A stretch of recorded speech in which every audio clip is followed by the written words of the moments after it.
Hi everybody, welcome to Mando Lessons. This is the first part in a series of videos that's going to show you everything you need to know about getting started with the instrument. So if you've never picked up a mandolin before, you're in the right place. What I recommend doing before watching this video, if you haven't already, go over to mandolessons.com and there's a section called Getting Started. It's got a bunch of information about even if you don't have a mandolin, just like what mandolin to buy. I've got some ideas over there about that. Some useful accessories that'll keep you in tune and playing well, sounding good, all that sort of stuff. But if you've got that under your belt or you feel like you're ready to start picking up the instrument, then here we go. This series is going to take you from holding the mandolin all the way up through playing your first chord, playing your first tune, song, you name it. So, great first place to start is how to hold the instrument. So we've got this little instrument here in front of us, and good proper posture is a great, it's really going to help out your playing in the long run. So I recommend not just thinking about making your hands do the right thing, both your left and your right hand, but also just keeping your whole body nice and comfortable, rather than, you don't want to hunch over the instrument or do anything too stressful with your arms or your legs or your neck. So just think about being nice and relaxed when you're doing all of this. It's going to be a lot of different components to having good technique on the mandolin. So don't worry and say, oh, there's so much stuff I need to remember. Really, the most important thing is to just keep in the back of your mind, like, am I feeling relaxed? Am I feeling sort of like things are operating as they should? If you try to think about everything at once, you're just going to get overwhelmed. But just having in the back of your mind the idea of having good posture is really going to go a long way in making sure you're playing the instrument well. So, one thing I recommend in the getting started section is getting a strap. Straps are really useful because what you can do, put on the strap, and the mandolin can just hang right there. You don't have to hold it up, so you're not expending energy holding up the instrument while you're trying to play it. This way, I can just have the instrument there, my arms can wiggle around all they want, and the instrument will just stay right here. And that's really nice because it really allows me to focus on getting a good tone, getting my left hand to do the right thing, rather than spending a lot of energy holding up the instrument.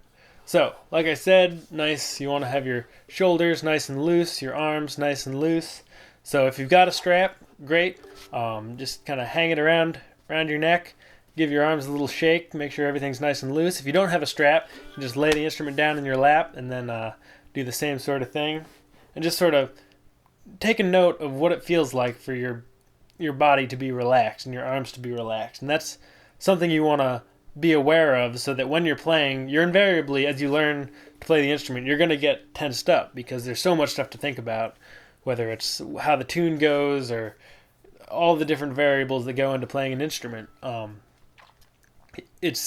are going to take over in your mind, and you're going to tense up. But just being able to say, okay, what does it feel like to be relaxed? And then kind of getting back to this point is a really nice it's kind of like a ready position in sports, whether it's tennis or something like that. Just, a nice kind of relaxed, ready to act way of being, so that you can kind of get the most out of the instrument and not hurt yourself in the process. So, straps, good. If you don't have a strap right now, don't worry about it. Just do the best you can at staying relaxed, but I do recommend, it can even just be a string or a shoelace. Or if you're looking for a strap, I've got some recommendations over at mandolessons.com. Shoulders, you don't want to hunch your shoulders up or pull them back too far, or you definitely don't want to hunch forward. Just a nice kind of proper sitting position is a great way to play the mandolin. A lot of times people are going to carry sort of that tension in their shoulders, and your shoulder, especially your left arm, is going to want to go up, and just sort of be aware of that. Keep your shoulders nice and low. Same thing with your elbows. You're just going to come right off your shoulder down into your elbow on both sides. Again, giving your arms a little shake out. Just let them hang. That's what it should feel like, down to the elbows, and then your elbows are just going to bend. You want to keep you don't want your elbow to be out like this or tucked behind you. It really is just going to hang right down at your side, a really natural position. For the right arm, it's just going to kind of, as I said, hanging down. There's a whole lesson on right arm technique, but just as a quick basic, your right arm's hanging down.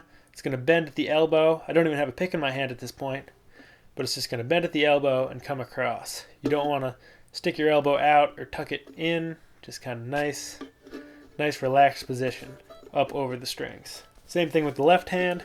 Bends right at the elbow, comes up to the neck. Again, there's a whole lesson on left hand technique coming up. But for now, just keep that elbow nice and relaxed. Don't pull it out. Don't push it in. You'll be off to a good start. In general, when you're picking out tunes, I know it's going to be really tempting to kind of lean over the instrument and try to see where your fingers are going. But what's going to be really important as you play the instrument more is to really try not to hunch. You just want to sit right back. You've got these little dots. You might have little dots on this side of the instrument that can tell you where your fingers go.